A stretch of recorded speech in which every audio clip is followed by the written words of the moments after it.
Brad, How you doing? I'm doing fine, thank you. Any closing thoughts on Saturday and how well you guys played out there? Yeah, it was fun. I just thought we could have finished the game off earlier on. Looking back at it, we had 3-4 good moments in that first half to have, really taken away the passion and ambition and the desire to get back in the game of Chicago.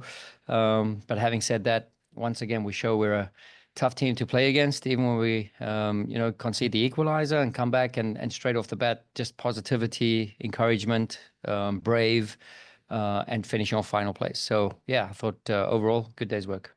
You've had a few of those this year where you could have, I think where you felt you could have other goals early and you could have finished off a game and just haven't been able to. Yeah, and I mean, I'm glad that we got, the ball over the line now, right? So we get 3 goals in this game, and there's been quite a few games where we've scored 3 goals, right? So whether it was in the first half or the second half, we've started game strong, we're ending game strong. So yeah, I think we're enjoying where we are at right now. Not just because there's 3 points on the board or 1. We're enjoying what we're doing as a group. Right. Coach, what can you tell us about Mr. Lubin today? Yeah, I mean, he's training with us. He's lost a bit of fitness. He's working his way back. He's a gem of a human being to be around. So he makes us stronger with his presence and his footballing qualities. It's going to be a ways for him to get back. I think that's obvious. But yeah, we'll see how he progresses this week to see if he plays a role on Wednesday or if he plays a role on Saturday. I'm confident of one or the other. Hey, Coach, you've talked a lot about the last few weeks about the process really being strong and being really happy with that. Is it all the more rewarding to then get the result that you're looking for via that process that's been strong? Yeah, I think, I mean, for sure we get judged on wins and losses, right?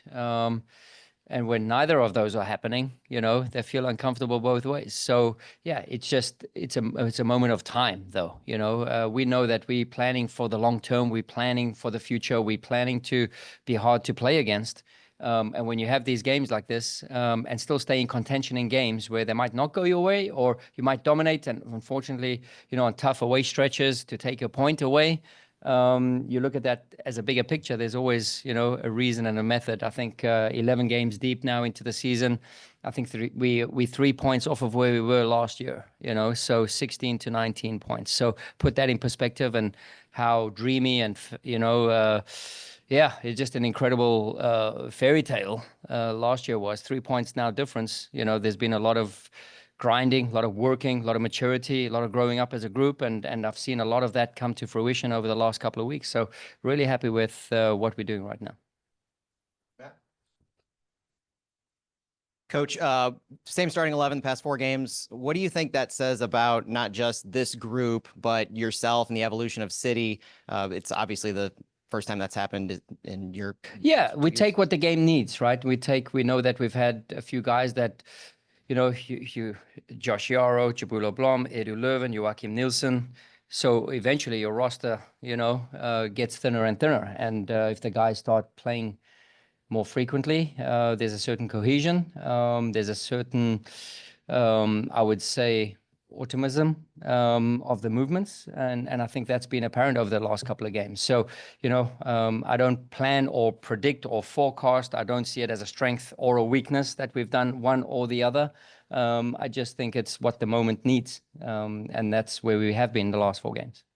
And then looking at these next couple of games, 3 matches in 8 days. Last year, it seemed like you were prioritizing home matches. Is there a certain sense of which match to prioritize? LAFC at home, FC Cincinnati away? 3 points next game. 3 points next game. That's the mentality. Santi? Probably LAFC has been one of the best teams in the league in the last few years. Also a team that CDSC couldn't beat last year. Is there anything special about playing LAFC, or do you treat it as a regular game? Yeah, again, the next game, the next opponent, we do our preparation, we do what we think is right, and we will apply what we believe will help us win the game. And so regardless of opponent, we've done it against Salt Lake doesn't go our way in Salt Lake. We've done it against Galaxy. Thought it worked excellent. We've played some good teams, you know, and I think LAFC is also playing a good team. And I feel it's going to be a great game. It's a very good transitional game. They are really strong in transition, you know, but it's, it's one of those things that we are confident of what we are doing. They are confident of what they're doing, and we're going to battle it out, and that's what it's going to be. So, yeah, it's fun, right? These type of games against high-profile players, it's exciting, you know. For me, it's as a coach to watch the quality on the sidelines, to see how we've grown on the, you know, as players, as a team. I think we can pose a threat and problem for any opponent if we stick together and play within our principles. Can you talk about the evolution of Kyle Hibbert? So last game, towards the end, he slotted as a left back, and to me, he looked more comfortable going on attacking and supporting the attack. Yeah, so I mean, we would say evolution. If we used him there last year, the whole time, pretty much, you know, through actually most of the season, we had him at a left back, you know, and he's done great there. So it's not really an evolution, you know. He started doing great things there for us last year, and we know he's a dependable guy. He's a hard worker. He plays within the philosophy and sticks to it, you know. And I'm excited for him because he's a prospect, you know. He's flourishing, you know, in his mid-20s now, and he's enjoying his soccer. He's a durable guy. He's quick on the back line. He's brave in the air. He's tough to play against. He's you know, if you just walk next to him, you get knocked over, you know. So again, and he makes the strikers feel that. Yeah, it's just that he looked more comfortable on the offensive phase. Yeah, which is great for him, right? Which is awesome. It just makes him more threatening. It makes him more, makes him another added piece to our, you know, whether we need to use him as an outside back, whether we need to, you know, build in a three with wing backs, we can use him as the left center back. He's done a great job, you know, and you know, nobody wishes him most than me, because he's a guy that got overlooked for so long, and now I'm, you know, enjoying to see that it's slowly falling into place for him. You know, not just for him, but maybe the national team set up as well. So the more he shows these types of performances, you know, hopefully he gets a look. Hey, Coach, with Indiana Vasilov, for the fans that might not see the intricacies of every player's game, can you kind of describe some things that he brings every game to your team in general? Yeah, I think he's like a bundle of energy, on the field, off the field as well. And off the field, he rallies the guys together. He's a bit of a cheerleader in a good way in the locker room, right? He's getting everybody going. There's competition in everything we do. There's the ping pong, there's the card games, there's chess. He makes chess exciting, you know? And that's just the type of energy that Indy plays with. It's very important, right? So, and then you talk about the soccer qualities against the ball. You know, he's real tenacious with the ball. He finds gaps in the midfield. And then on dead ball situations, set piece situations, he's really good as well. And you could see that, you know, Brady pulls out a great save against him. You know, he gets it out the top corner. So he has a lot of quality in and around the building over here. Mark, whether it's Wednesday or Saturday, having Adu back, what will that mean to your team? Last year he was such a big piece. You get him in that mix. Well, it's the person, it's the character, it's the persona, the charm, the charisma. Like Edu is a really calming, like I don't know the word for it, but he's a standout guy, you know. And I'm not looking for Edu right now to be the big game changer. You know, he's had so much go on over the last couple of weeks, and you know, recovering from the injury. And again, I'm not looking for Edu right now to make big game changing impact right now. For him, it's slowly progressing him. We have to protect him in a certain way because he wants to get going, but when his body's in the right place, he will be able to feel that in his body. So just having him around the field on training days. You know, we get to see what we've missed, and that's really fun. You know, can he consistently do it at for many levels with the intensity that we need, which just shows he's lost a lot of fitness, and we're trying to work him back. So, you know, he's hungry and passionate to get back, and hopefully these couple of training sessions, hopefully the next few weeks will help him, and we'll all support him, encourage him to get him back where he once was. Yeah. Next, we want to Matt Rocchio. Hey, Coach. Just a quick question, big picture. I know late last year you guys talked about wanting to manage the minutes across the full season, a little bit better. And looking at Marcanic, Durkin, and Totland, they're all hitting or past the 900-minute mark, and they're all pretty high up in total distance covered, game in and game out. Is there a thought process about starting to maybe pull back some of those minutes and start maybe spacing some of those starts out with those guys as the schedule does kind of clump up and the minutes do kind of compile? Yeah, I mean, listen, I mean, for sure, we were thinking, Champions Cup. Unfortunately, we go out a little bit earlier. Now there's no Open Cup for us. So, we're not as challenged as much, I would say. So now these midweek games start creeping up. And then there's the Leagues Cup, but I don't really foresee that as a big problem. We manage and monitor the training sessions. So, in terms of the volume and the data going out through games, we manage that then accordingly, and either it's a top up or a taper down, in terms of the loads. So I think we do a pretty good job of that. And our availability rate, in terms of injury availability rate for trainings and stuff is still really high. So we'll monitor and manage these guys in the right way. But I think we're not really worried about overloading these guys. Justin? Coach, Jose Kojima plays an important role as a final sub on Saturday. Turns around, plays 60 minutes for City 2 yesterday. What have you kind of seen with his development over the past 2 weeks as he gets these more important minutes? Yeah, Jose tries to be in the coach's office too and coach on game days, so he does a lot around here. He's eager to learn, and he wants to grow, and he gets he's involved in everything. So he wants to take on more responsibility, which is good. We're just encouraging him in the right ways to develop in the right ways. Still very early for him as a young pro, as a rookie pro, to establish himself, not just in our team, but also in the league. So he's on a good way. We trust him with those performances, and we trust him to get out and go back down to City 2 and lead as a leader, not just to take part. And it's important minutes to keep these guys ready for all these weeks that are coming up now. And if we're forced into a situation where we need to play guys, Akil Watts goes down, plays a good contribution down at City 2 as well. He had a really good game. So again, just be ready is the sort of statement, and we want these guys to be ready at all times. Got time for two more. We'll go with John Lupo and wrap up with Tom.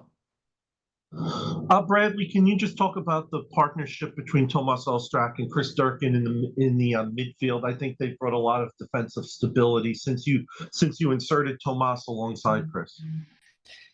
Yeah, I think it's two contrasting styles. You have Chris, who's really energetic and a destroyer. Plus, then he goes on these flurries forwards, so he is able to get forward in the attack and down the right-hand side. And I mean, there was a point last year, DC used him in the right 10 position, right? So it's not unfamiliar to him, and it's something that, we have to get used to. If he feels the moment to go, then we just have to make sure that Thomas is not caught up the field as well. But I think those guys, game in and game out, they're getting stronger, they're getting better. And I think Chris has managed so many yellow cards now over the 3 games. So again, we've been able to be effective without losing the personnel through suspension and what have you. And Thomas is a line breaker, right? So he's able to receive a pass in tight spaces. He's able to make that forward pass in tight spaces. We used him a lot as the 10 last year, but, we see a lot of calmness to his game. We see a lot of confidence in the build-up phase. So we're enjoying that we're a lot more flexible, less predictable when we're building out, and when we're building up through midfield. He brings a lot to the table.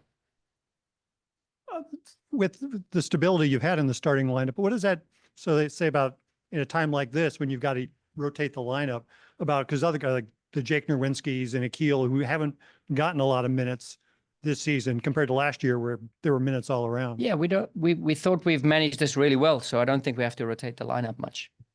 And then Thomas Totland, how quickly he has adapted to this play. And he's out there all the time. And Yeah. how good has it been? How quickly he's gotten up to speed? Yeah, I mean, I remember us talking about it when we signed Thomas, that he's been on the radar for a better part of a year, right? So it just didn't work in the one window. Now it worked in this window.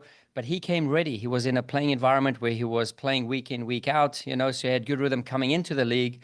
And I think that's helped him a lot. You know, so oftentimes there's a 2-3 month layoff or an adaptation time. But if you can come into an environment and you're playing already and you're active and you're fit, that's a good environment to be part of and to come in ready. So, you know, I think he hit the ground running, and he shows both sides of the ball that he can make big plays and get into the final third. And yeah, we like attacking fullbacks, outside backs, and he fits the system really well. Coach, thank you. All right. Appreciate your time. Thank you very much. Thanks, Scott. Go ahead, Tom. How do you look at where this team is right now? If you get a win, your guys are unbeaten in 5. How do you feel about how the team is playing right now? I mean, it's looking good. You know, getting those 3 points against Chicago on a Saturday. But yeah, we know that we can do better than we have had. But no, I think we're looking good going into LA now with those 3 points behind us. How's it been for you? You're almost, I think you've got 4 games now without a yellow. Yeah, I think it is 4 now, and it's 5 to get 1 away. You know, it's been hard managing that.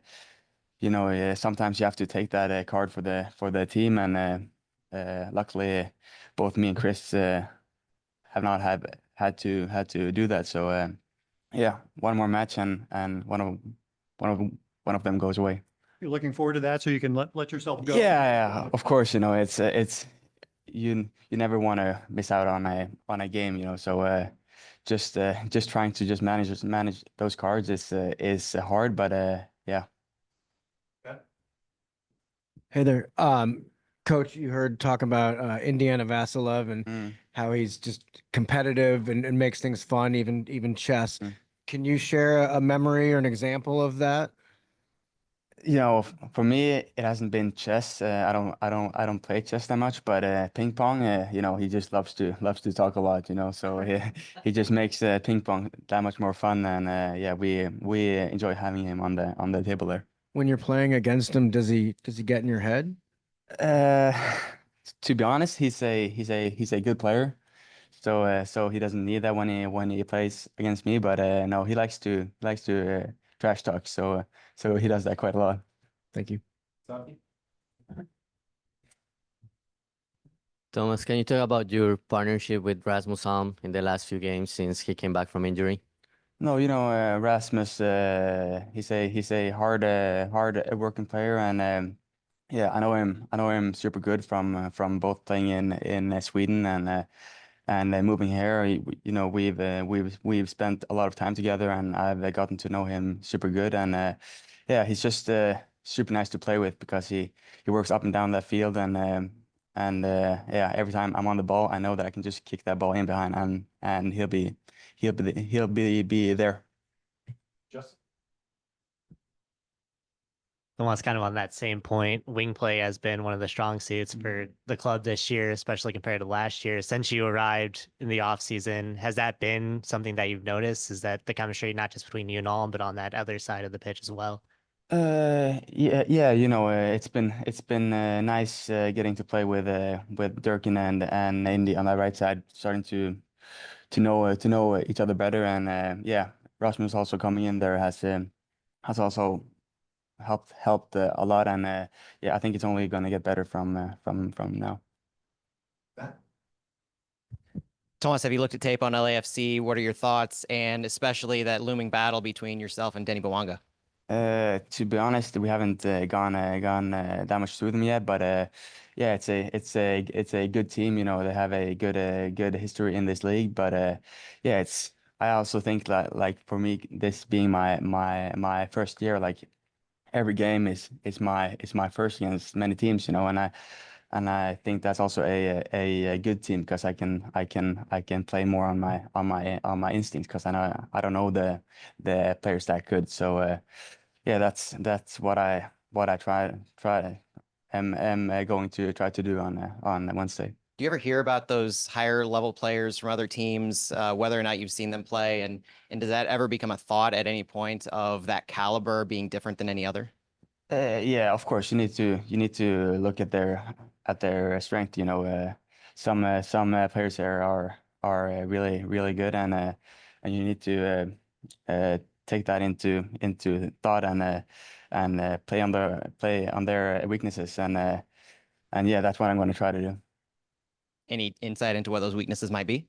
You know, he's super fast, that I know, and that's something that I need to think about during the game. And but yeah, maybe his defensive work rate might not be that good.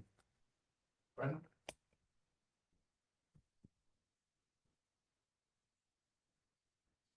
Not sure if it's working. Tomas, is there anything in your career so far that you can share about maybe your individual preparation coming into a quick turnaround situation from a Saturday to a Wednesday game? No, you know, it's really just about for me to get to sleep well. You know, I find it hard sleeping after matches, and when you have a match in 4 days, you have to try to force it to sleep. But I know it's really just about using all the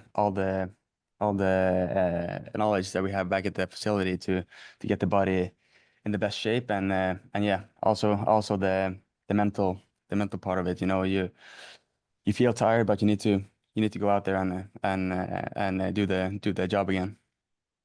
Matt Bracchio? Tomas, is kind of going off Matt's earlier question about, going up against some star players. You go up against a huge name in world soccer and Hugo Lloris as the goaltender. Have you thought about the idea of maybe, putting a goal past, a legend like that? Has that thought crossed your mind when you look across the team sheet and see a name like that? No, you know, it's always cool to see those names. You know, he was in a World Cup final not too many years ago, and yeah, he has a lot of experience. But yeah, we have I believe the best keeper in our goal, and yeah, I'm gonna try to score, but yeah, let's hope Klaus and the other guys up there also do that. Next we'll go to John Lupo. Tomas, can you just talk about playing alongside Tim Parker in defense? I know you play on the right side and he plays in the center of the defense, but are there things you've been able to pick up from him that you've been able to use in your own game? Just talk about being around a guy who's as good as Tim. Yeah, you know, he's a big guy and a team leader in our team, and yeah, I've started to know him pretty good now, and yeah, I like how calm he is on the ball, and that also helps me to move up the field, and him finding me on those straight passes through them. So no, I enjoy playing with him, and I'm looking forward. Time for one or two more.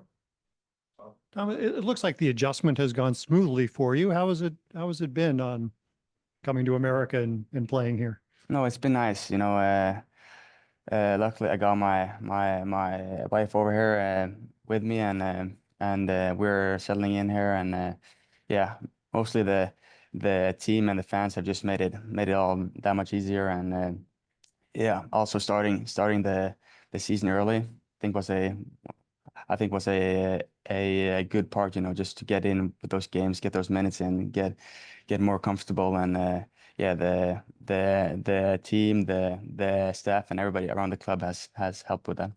You've been in America before, but now that you're kind of a permanent resident here, what have you learned about America? Most about St. Louis is that it's a lot of storms and tornado warnings. You know, this other day, I think it came at like 4:30 a.m. and thought it was a bomb coming in, but no, it's also kind of cool because you don't see that back home, and it's a little bit special over here. And you keep your shoes on. You didn't join in much of the team barefoot during regen today? No, I saw that it might come some rain today, so I kept the shoes on today. Storms notwithstanding, summer transfer window's coming up. If you had to sell St. Louis City on a potential incoming player, how would you describe it? What would you use to lure some other players here? I would say a team that loves to press and to counter attack. Passes forward defending, and yeah, just creating a lot every match. Thomas, thank you for joining us. Appreciate it. Thank you. Thank you.